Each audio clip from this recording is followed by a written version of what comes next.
All right, so with that sheet, keep it on the side of your desk. Tonight when you go to do your homework, take it out so that you have it to reference. I'll show you how the numbers are going to work as we start working with some numbers. But in your notes packet, if you'll take out section 6.1, turn to section 6.1.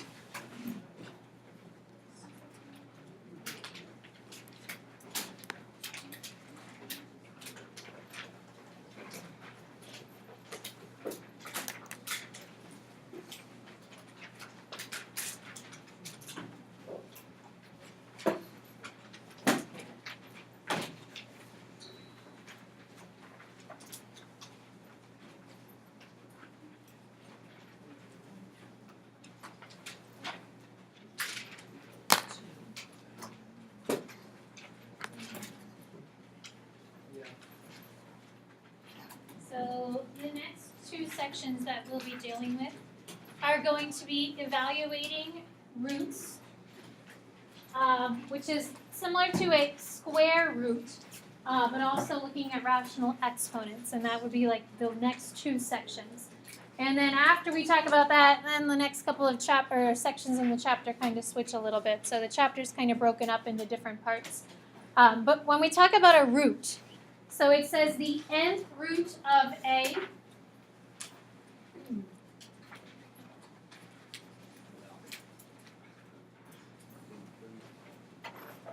So a root, the ones that we've been using, have been the square root. So when you actually have like a root, we're kind of talking about the square root of a number. However, there are other roots, and it doesn't just have to be a square root, and that's where the nth root part comes in. So the nth root actually has a little n sitting there, unlike the little check mark part of the symbol, the radical symbol. Remember, that's called a radical. So the radical is the symbol part, and now it's not just a square root anymore, but it could be any kind of root. Just to remind you, a is any real number.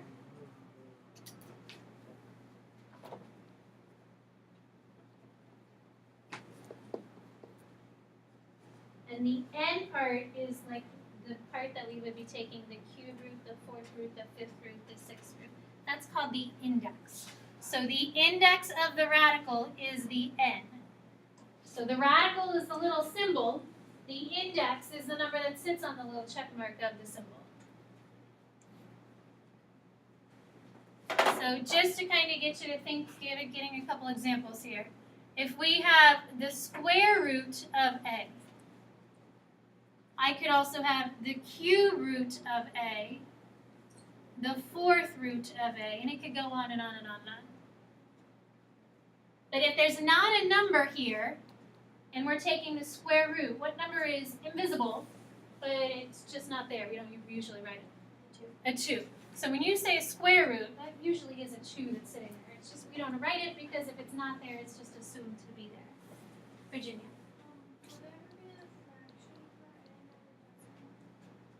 Not for the n part. The a could be, sure, but the n part would not be. So the n is going to be a whole number.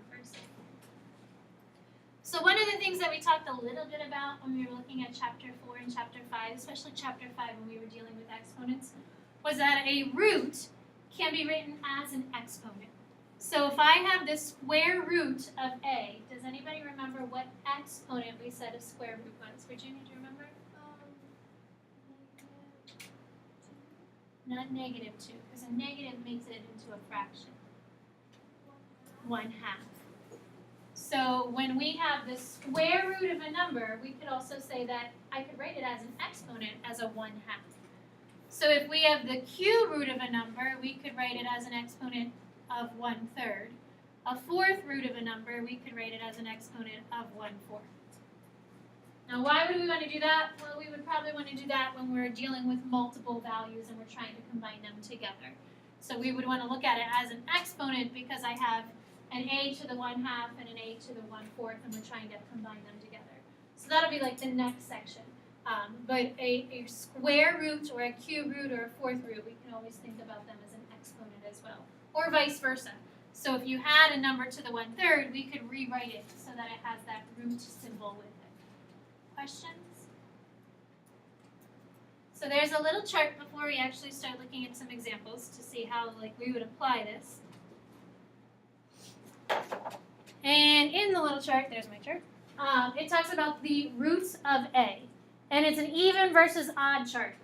So whether we have even roots or odd roots, and we'll talk about the even ones first. So remember, when we're talking about the root, if it's even, that's the part that we're saying that I'm writing a little 2 there, but like a 2 or the 4 or the 6. But the even part is the n, the index. So if the index is even, then these cases are true. So not the A part, but the little index. So it says if A is less than 0, then there are no nth roots. So let's think about that with an actual numerical value. So if we are taking the 4th root of negative 16, or even the square root of negative 16, why would there be no real solutions? That's what that's really saying. So it says there are no real nth roots. Why wouldn't there be a real solution to the problem, Maddie? It's there's no 2 of the same number that equals negative 16. Right, there are no 2 numbers that when you multiply them together that equal negative 16. Or in this case, there aren't the same 4 numbers that when you multiply them together, you're going to get a negative value. Maddie, when you take the square root of 16, what kind of number do you get? Even one. Or are you asking me for what the numbers are? When you have a negative underneath, what does that number make then? Oh, an imaginary number, right. So these guys give us imaginary solutions because you can't take the square root of a negative number and get a real number answer. As Maddie said, there aren't the same 2 numbers that multiply together. So when you have a negative underneath and it's an even root, a real solution doesn't exist. That's what that's saying.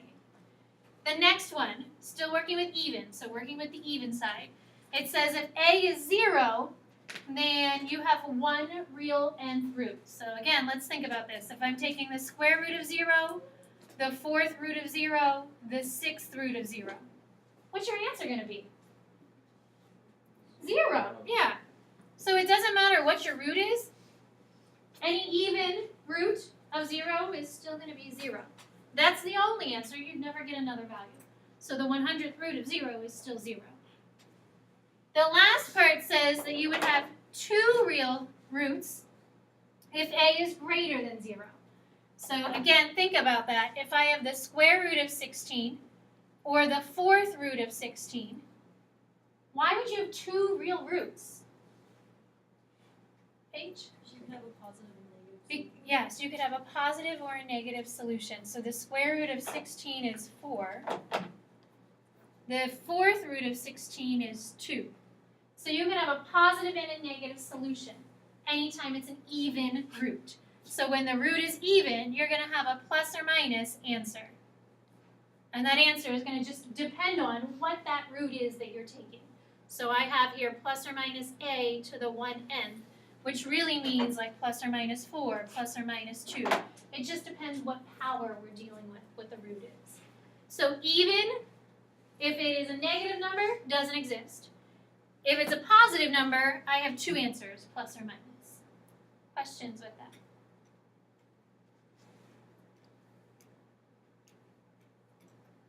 So the other side of the chart is the odd chart. So if I'm dealing with odd roots, we have a cube root, a 5th root, maybe a 7th root, but the part sitting on the little radical sign, that's odd. So it says if A is less than 0, then you have 1 real nth root. So thinking of an example, if you take the cube root of negative 8, what times what makes negative 8? That's really what that's asking you. So David, 3 numbers that multiply to be negative 8. Same number. -2. Yeah, negative 2. So the cube root of negative 8 is negative 2. Anytime this number is negative and you're taking an odd root of it, the answer is always going to be negative. So if you have a negative underneath, your answer will be negative. And then again, it's whatever the root is. So that's why that 1 over n is up there, because it just depends depends on what the root is that you're taking of the value. But your answer is going to be negative when it's odd. So 1 over 3, 1 over 5, 1 over 7, whatever it happens to be. If it's equal to 0, and you take the nth root of 0, it's still 0. That's not changing. So the cube root of 0, the 5th root of 0, the 7th root of 0, still 0. That part doesn't change. The last one says if it's greater than 0, so instead of having a negative 8, we would take the cube root of positive 8. That's when your answer is always going to be a positive number. Because when I multiply 3 things together to get it to be positive, they all have to be positive. So I would have a positive a and then the 1 over n. So if it's an even root, your answer is plus or minus. If it's an odd root, it's whatever number is sitting underneath. If the number is positive, your answer is positive. If the number is negative, your answer is negative. So there is a difference between it being even or odd, and it's kind of something to use. Use this chart as a reference as you're looking through the values and working through some problems. Questions? Virginia? We're gonna go over the real and No, that just is for the chart. oh, So this is the chart that explains the real nth roots of n. Other questions? All right, so let's see if we can now look at some examples. Ooh, that was too far there. Let's try and see like how this works, what's it going to do to the numbers, and we'll also use this handy dandy little chart. So we'll use your little chart as well. So it says find the indicated real nth root or roots of a. So we're just dealing with real numbers, not the imaginary numbers right now. So n is 3, a is negative 64. How would you write that as a root? Ethan? 3 square root negative 64. Yeah. So that's how you would rewrite it. So now it's written in radical form. So the n goes on the little check mark, the a goes underneath. So then if you look at your little sheet, instead of referring to your calculator, because the index is 3, you would want to look in the cubed part. The answer, the 64 that you wrote, that's the number that's going to be in the problem. However, when I take the cube root of it, the number to the left would be the cube root. So the big number is what's in your problem. The answer is right to the left. So the cube root of 64 is 4. But Ethan, we're dealing with negative 64. So the cube root of negative 64 is? Negative 4. Negative 4. So it's negative because odd. So whatever my problem is, my answer should also be negative. So negative 4. So the next one, we have the nth, or n equals 6. So that would be the 6th root of 729. So you're going to go to the 6th column, or the 6th power column. So look at all the powers that have 6's. Find the number 729. What number is to the left of it? That's the 6th root of 729. 3. Now then you have to think to yourself, this is even. So Sarah, if it's Positive or negative? right, if it's even, you get a positive or negative. Questions?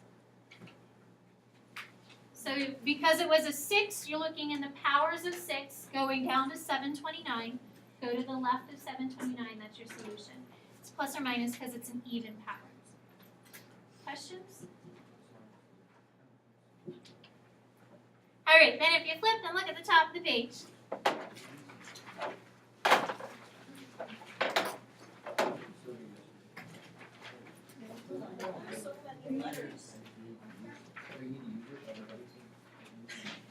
All right, so taking what we have and changing it into a rational exponent. So we did a couple of those at the other page. So it says let a to the 1 over n be an nth root and m be a positive integer. So now it looks a little different. I got a couple letters up here. So we have the a. That's always your base number. So a is your numerical value. That's your base. So maybe it's 3. And then it's going to have a rational exponent. A rational number is a fraction. So any number that's a rational number can be written as a fraction. So maybe I would have 2/3 as my rational exponent. So that might be what a problem could look like. Our goal would be to evaluate that. And the way to evaluate it would be to change it back in square root form. because that's actually how we can kind of work through and break down numbers when they're in that square root form. So there's just a couple of things to think about when we're trying to make it into a square root. If I have a to the m over n, we already know a to the 1 over n. We talked about that. A to the 1/2, a to the 1/3, a to the 1/4. If I take the m away from the numerator, we can place it outside. Why can we do that? So when you have a power outside, how do you apply it to the power inside? Those rules of exponents that we talked about in chapter 5. Virginia? You multiply it. So if I have m times 1 over n, that's the same thing as m divided by n. I'm just rewriting it a little differently. So I separated the top and made it my power or my exponent. I kept then the 1 over n. This middle part here, a to the 1 over n, we can change that, we can change this part to be the nth root of a. Because 1 over anything really can become a root. 1 over 2 is a square root. 1 over 3 is a cube root. 1 over 4 is a fourth root. So this middle part here becomes the square root. The exponent stays outside. So if you look at this, and not thinking about all the mumbo jumbo, but the top number is your exponent. The bottom number is what sits on the little check mark.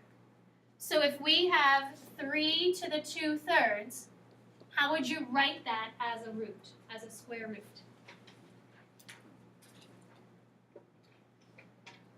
Virginia? 3 cube root,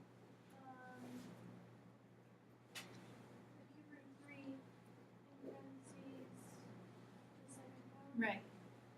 So this bottom number becomes your index. The top number is your power. So the bottom number is the index that sits on the little check mark. The top number stays as the exponent. For the one underneath, it makes it a negative exponent. So think back to negative exponents. If I have 4 to the negative 2, what does the negative exponent do? Sarah? Makes it a fraction. So 4 to the negative 2, I would rewrite as 4 to the positive 2. So this here, if I have a to the negative m over n, the only thing that's going to change is that it's going to make it into a fraction. So a negative exponent creates it into a fraction. So I would have 1 over a, and then to the m over n. Well, we just said a to the m over n can be written as the nth root of a to the m power. That's this bottom part. Well, because it was negative, it's now on the bottom of a fraction.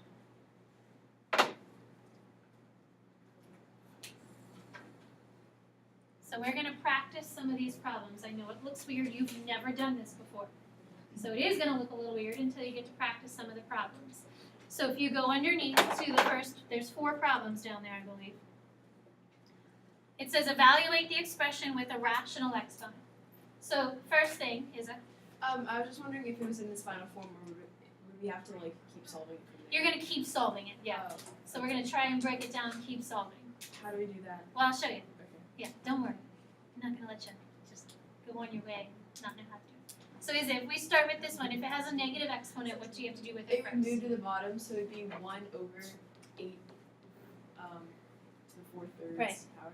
So 1 over 8 to the 4/3 power. So now we want to actually change the way the 8 to the 4/3 is written so that we can start to break it down. So we need to write it with a root. So it's still going to be 1 over.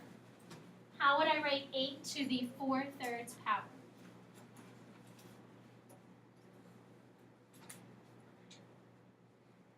H? You would do cube root of 8 parentheses 4 Good. to the 4th power. So the bottom number, the denominator is the n. It's the index. It goes on the little check mark.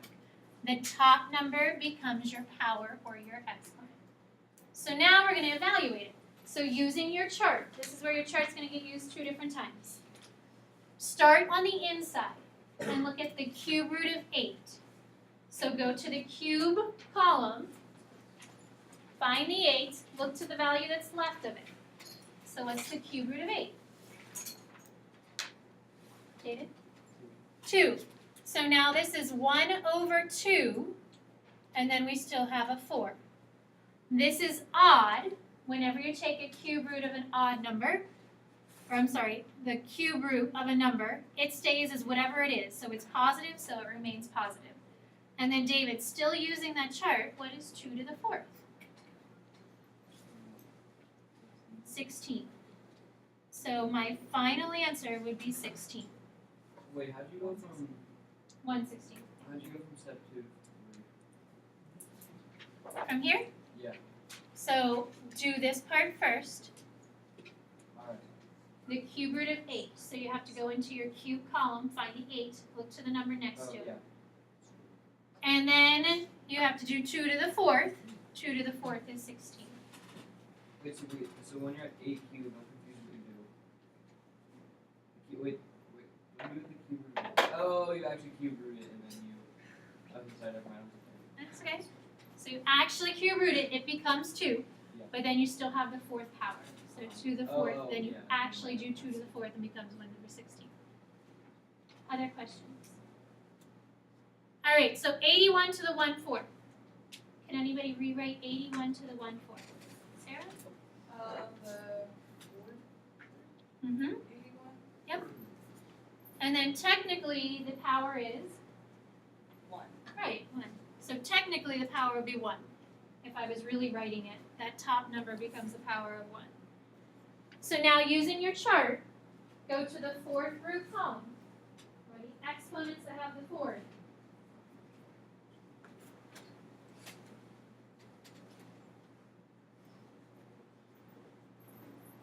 So what is the 4th root of 81? Tyler? 3. The next thing you need to ask yourself or think about, this is even. So Tyler, because it's even, what goes in front of the 3? A plus or minus. This one was odd. 3 is odd, so the 8 just stays as whatever the value is. If it was positive, so my answer is positive. But if it's even, I need that plus or minus. Questions? So looking at letter C, we have -8 to the 4/3.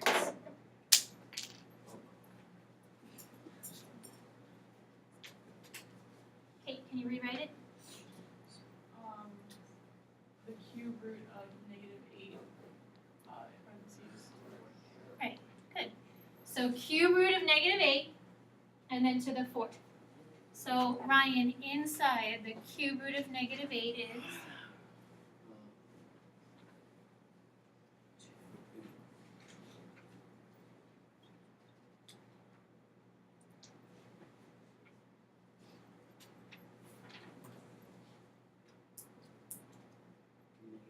Yeah, good. So -2, you're right.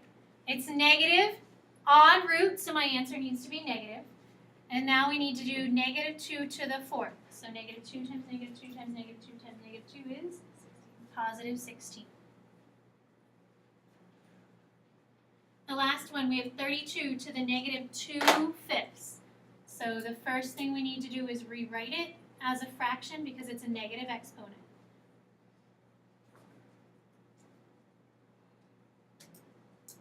Ethan, how would you rewrite this then so that it is in a root form, a radical form?